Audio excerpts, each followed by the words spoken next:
Hello everyone, welcome back to my channel. So इस video में हम बात करने वाले हैं क्लास 10 साइंस के इम्पॉर्टेंट फार्मूलाज की। सो आपको पता है कि आपके दो चैप्टर्स हैं जिसमें आपके फार्मूलाज हैं, कौन कौन से? लाइट और इलेक्ट्रिसिटी चैप्टर। सो सबसे पहले हम बात करने वाले हैं चैप्टर लाइट की। तो सबसे पहला आपका फार्मूला है R is equal to 2F। R क्या है? Radius of curvature. F क्या है? Focal length. ठीक है, तो R is equal to 2F हमारा पहला फॉर्मूला है। दूसरा, मिरर फॉर्मूला और लेंस फॉर्मूला। मिरर फॉर्मूला क्या है हमारा? 1/v plus 1/u is equal to 1/f। और lens 1/v minus 1/u is equal to 1/f। तो आपको क्या ध्यान रखना है? Plus sign and here negative sign. और हमारा ये क्या डिनोट कर रहा है? u object distance, v image distance और f तो आपको पता ही है फोकल लेंथ। ठीक है। मैग्निफिकेशन, मैग्निफिकेशन ये मिरर की है और ये लेंस की है। मिरर की मैग्निफिकेशन क्या है? h डैश अपॉन में h is equal to minus v upon u, और उधर क्या हो जाएगा? v upon u। ये लेंस का है मैग्निफिकेशन। ठीक है, तो आपकी यहाँ पे h डैश क्या डिनोट कर रहा है? Height of image, h height of object. ये हमारा हो गया मैग्निफिकेशन और मिरर फॉर्मूला और लेंस फॉर्मूला। ठीक है, नेक्स्ट हमारा फॉर्मूला है स्नेल्स लॉ का। sin I upon sin R is equal to constant is equal to refractive index of second medium with respect to first one. So ये हमारा Snell's law है। जब आपको स्नेल्स लॉ पूछेगा तो आपको ये फॉर्मूला साथ में लिख कर आना है। अगला हमारा फॉर्मूला है refractive index of a medium. ठीक है, is equal to speed of light in air upon में speed of light in medium is equal to c upon v। c हमारा इसको डिनोट कर रहा है speed of light in air, और speed of light in medium is denoted by v।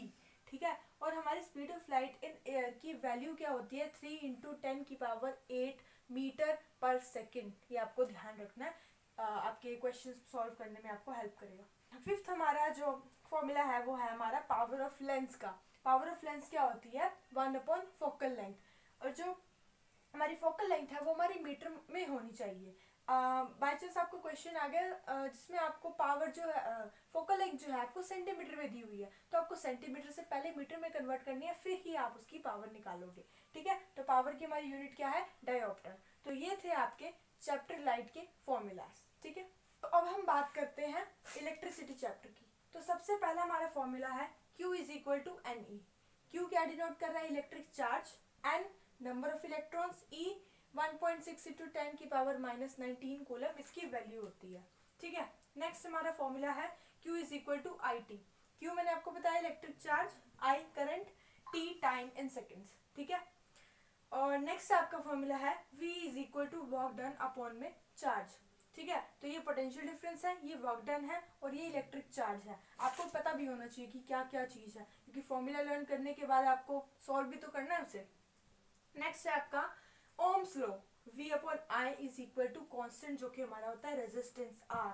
V potential difference, I current और R resistance. ठीक है, next हमारा फॉर्मूला है R is equal to rho LA।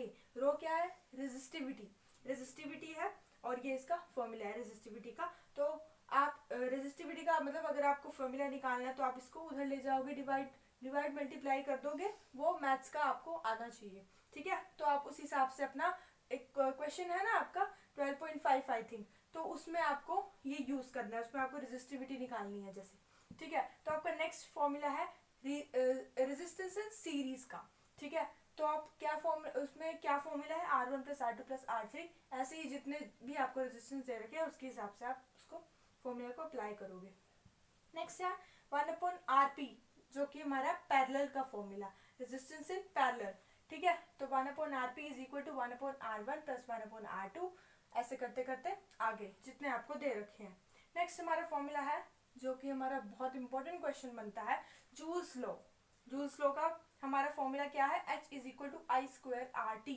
H heat produce, I current, R resistance, T time. और इसको हम किसी एक और तरीके से भी लिख सकते हैं, क्या नाम है उसका?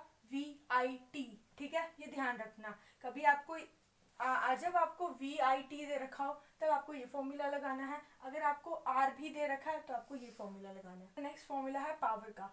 Power is equal to VI, ये इसका बेसिक फॉर्मूला है, लेकिन अगर हम इसको वैल्यूज डालते रहे, R की टर्म्स में लिखते चेंज करते रहे तो हमारे दो फॉर्मूले और मिल जाते हैं, I स्क्वायर R और V स्क्वायर अपॉन R। ठीक है। और यहाँ पे एक और भी हम बना सकते हैं इसी से ही, वी आई क्या है, वी तो वी रहेगा, आई को हम क्यू अपॉन टी लिख सकते हैं, आई को हम इधर ले जाओ इसे क्यू अपॉन टी लिख सकते हैं। तो ये हमारा एक और फॉर्मूला हो गया। और एक और बात आपको ध्यान रखनी है कि 1 किलोवाट आवर हमारा क्या होता है, 3.6 × 10⁻6 जूल होता है, ठीक है। और ये हमारी कमर्शियल यूनिट ऑफ एनर्जी भी होती है, मैंने आपको बताया था 1 किलोवाट आवर, जिसको हम यूनिट भी बोलते हैं। और मैंने आपको यूनिट्स की शॉर्ट्स वीडियो बना दी है, तो आप जाके चेक कर लेना, क्योंकि यूनिट्स जो है इस चैप्टर में बहुत इंपॉर्टेंट है। तो इस वीडियो के लिए बस इतना ही। अगर आपको ये वीडियो हेल्पफुल लगी हो तो वीडियो को लाइक कर देना, शेयर भी कर देना, ताकि और बच्चों को हेल्प हो सके, और मेरे चैनल को सब्सक्राइब भी कर देना for more such videos. Thank you.